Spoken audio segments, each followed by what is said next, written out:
নমস্কার বন্ধুরা, বাংলা নিউজ হাবে আপনাদের স্বাগত জানাই। আশা করি আপনারা ভালো আছেন, সুস্থ আছেন। আজকের ভিডিও আমরা আলোচনা করব এই যে অভিষেক ব্যানার্জি আছেন, তিনি যে বিদেশে যাচ্ছেন তার নিয়ে একটা যে ঝামেলা হচ্ছে বা তাকে হাইকোর্টের পারমিশন নিতে হচ্ছে, সুপ্রিম কোর্টের নির্দেশের পরেই তিনি বাইরে যেতে পারেন, এরকম সমস্যা হচ্ছে কেন আর এই সমস্যার মূল কারণ কি, আমরা সবাই এই ভিডিও আলোচনা করব। তার আগে আপনাদের কাছে একটা ছোট্ট রিকোয়েস্ট হচ্ছে বন্ধুরা, যদি চ্যানেলটি সাবস্ক্রাইব করে না থাকেন তো প্লিজ চ্যানেলটি সাবস্ক্রাইব করে বন্ধুদের সঙ্গে শেয়ার করে দিবেন এবং যদি ভিডিওটি ভালো লাগে থাকে অবশ্যই ভিডিওকে লাইক করবেন। চলুন ভিডিওটি আরও আমরা বিস্তারিত আলোচনা করি।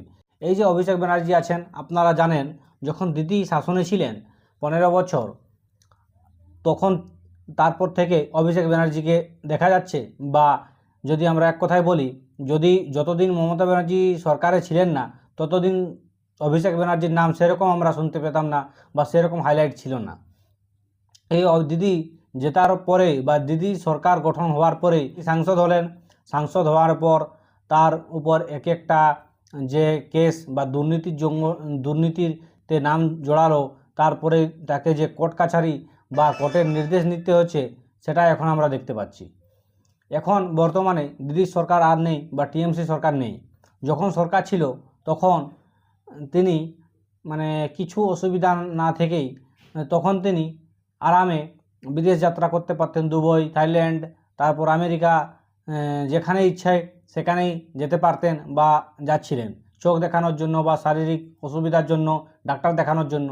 কিন্তু পেঁচটা এখন ফেসেছে কি, এখন সরকার চেঞ্জ হয়ে গেছে, বাংলায় দিদির সরকার আর নেই, এখন বিজেপি সরকার বা শুভেন্দু অধিকারীর সরকার আছে। তারপরে ওনার বিদেশে যাওয়ার জন্য একটা সমস্যা হচ্ছে, তাকে হাইকোর্ট থেকে পারমিশন নেওয়া হচ্ছে। এই যে কলকাতা হাইকোর্ট সেই পারমিশনকে খারিজ করেন, বা সেই যে অভিষেক ব্যানার্জি চাইছেন কি আমি বিদেশে যাব, সেই নির্দেশকে খারিজ করেছেন বা সেই আপিলকেই খারিজ করে দিয়েছে কলকাতা হাইকোর্ট। তারপর তিনি গেলেন সুপ্রিম কোর্ট। সুপ্রিম কোর্টে অবশ্যই তিনি রেহাই পেলেন, বা সুপ্রিম কোর্টে একটা তাকে বিদেশে যাওয়ার ব্যবস্থা করা হলো বা ছাড়পত্র দেওয়া হলো, সেটার মধ্যে অনেক কন্ডিশন অ্যাপ্লাই করে নিয়ে।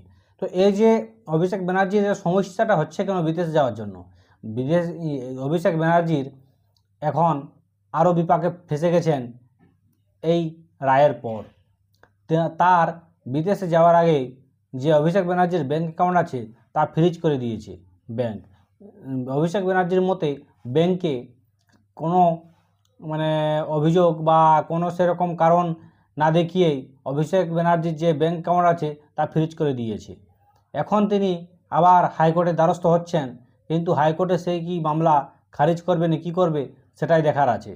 অ্যাকচুয়ালি বন্ধুরা, অভিষেক ব্যানার্জির ক্ষেত্রে সমস্যাটা হচ্ছে কোথায়? অভিষেক ব্যানার্জির নামে অনেক রকম দুর্নীতির অভিযোগ আছে, বা দুর্নীতির যে কেসগুলো আছে তাতে অভিষেক ব্যানার্জির নাম জড়িত আছে। সেই জন্য অভিষেক ব্যানার্জি এত সমস্যা হচ্ছে বিদেশে যাওয়ার জন্য। এই যে নেতারা কিছু হলেই বিদেশে চলে যান, টাকাটা কোথা থেকে পান? আর টাকা বিদেশে গেলে প্রচুর টাকায় যে একটা খরচ আছে, সেটা আপনারা এবং আমি সবাই জানেন যে বিদেশে কত টাকা খরচ আছে।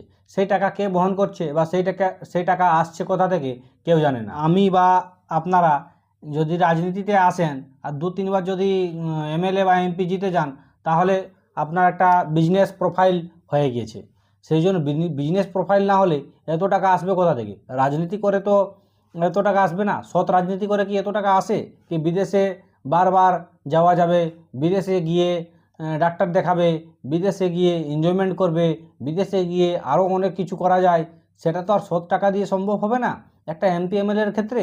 তা অবশ্যই অসৎ টাকা অবশ্যই সেখানে আছে। সেই জন্যই এই সম্ভব হচ্ছে কি বিদেশে যাচ্ছেন বা বারংবার দুবাই, থাইল্যান্ড, আমেরিকা, আরও কত দেশ, এবং ডাক্তার দেখিয়ে আসছেন। কী যে হয়েছে, আর আমাদের দেশে কি ডাক্তার নেই ভালো ভালো, বা আমাদের দেশে কি হসপিটাল নেই কি সেখানে চিকিৎসা করার মতো? এগুলো সবই একটা জল্পনা, বা এগুলো সব একটা কাহানি। এই কাহানি বানিয়েই তিনি যাচ্ছেন বিদেশে ডাক্তার দেখানোর জন্য। এতে তাতে বাংলার অনেক মানুষ দুঃখ পাচ্ছেন কি, হাইকোর্ট যদি সেই নির্দেশ খারিজ করেন এবং হাইকোর্ট যেতে না দেন এবং সুপ্রিম কোর্ট যেতে দিয়ে দিলেন, যদি ফিরে না আসেন তাহলে সব দায় সুপ্রিম কোর্টকে নিতে হবে। তার আগে একটা বড় ঘটনা ঘটে গেছে কি, তার ব্যাঙ্ক অ্যাকাউন্ট ফ্রিজ করে দিয়েছে। আবার তার যে উকিল আছেন তিনি অবশ্যই হাইকোর্টের দ্বারস্থ হয়েছেন। হাইকোর্টে সেই মামলা শুনানি হবে, তারপরে কি ডিসিশন হবে সেটা অবশ্যই আমরা জানতে পারবো। কিন্তু এই যে নেতারা মানে যে পরিমাণ খরচটা করছেন তা অবশ্যই জনগণের টাকা, বা এটা কোনো বিজনেসের টাকা নয়, বা তারা কোনো বিজনেস করে ইনকাম করছেন না, সে তারা বারংবার বিদেশে যাচ্ছেন। এই যে সমস্যাটা আমাদেরকে বুঝতে হবে, নেতারা নিজের হিসাবে কাজ করেন বা নিজের হিসাবে দুর্নীতিটা করেন, তার কত টাকা প্রয়োজন আছে। এই না হলে লিপস এন্ড বাউন্সের মতো কোম্পানিতে, মানে কোম্পানির কিছুই নেই, শুরু এবং শেষ, তাতেই এত এত টাকা নৈছই হয়েছে বা এত টাকার অভিযোগ এসেছে। অভিষেক ব্যানার্জির নামে যে অভিযোগগুলো আসছে, কয়লা, বালি, পাথর ইত্যাদি নিয়োগ দুর্নীতি, আপনারা দেখছেন একের পর এক অভিযোগ ওনার নামে আছে এবং সেই কেসগুলো চলছে। কয়লার কেস বলুন, দুর্নীতির কেস বলুন, আপনারা যতগুলোই পশ্চিমবঙ্গে দুর্নীতি হয়েছে বা যে করাপশানের অভিযোগ এসেছে, সমস্ত কিছুতেই অভিষেক ব্যানার্জির নাম জড়ানো হয়েছে।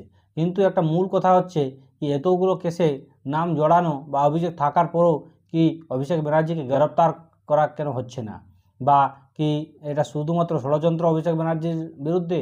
তিনি কোনো রাখতে যুক্ত নন, কিন্তু তাকে যুক্ত করে নিয়ে একটা ষড়যন্ত্র করা হচ্ছে। এটাই তো অনেক লোক বলছে বা রাজনৈতিক বিশেষজ্ঞরা বলছেন। কারণ অভিষেক ব্যানার্জিকে তো গ্রেপ্তার করা উচিত ছিল। এত তো কেসগুলোতে ওনার নাম যখন জড়ানো হচ্ছে বা অভিযোগ উঠে আসছে যে তিনি এইসব কেসের মাধ্যমে থাকতে পারেন। আপনারা কি বলছেন অবশ্যই কমেন্ট বক্সে জানাবেন। যদি ভিডিওটি ভালো লাগে থাকে অবশ্যই ভিডিওকে লাইক করে চ্যানেলটি সাবস্ক্রাইব করবেন। এবং আমরা দেখব কি হাইকোর্ট এর বিরুদ্ধে বা এর পক্ষে কি ব্যবস্থা নিচ্ছে। এই যে একটা অ্যাকাউন্ট ফ্রিজের যে একটা সমস্যাটা হয়েছে অভিষেক ব্যানার্জির, তাতে কি করে হাইকোর্ট রিলিজ করে দেয় সেই অ্যাকাউন্ট, না ফ্রিজে থাকবে?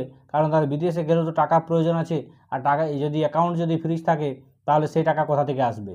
এটা অবশ্যই সুপ্রিম কোর্ট বা হাইকোর্ট যে আমাদের জজরা আছেন অবশ্যই দেখবেন, তারপরে কি একটা ডিসিশন হচ্ছে বা নির্দেশ আছে তা আমরা দেখব। আপনারা কি মনে করেন অবশ্যই কমেন্ট বক্সে জানাবেন। ভালো লাগে থাকলে ভিডিও লাইক করে বন্ধুদের শেয়ার করে দেবেন। ভালো থাকবেন, সুস্থ থাকবেন। আবার পরে ভিডিও দেখা হবে। জয় হিন্দ, জয় ভারত, বন্দে মাতরম।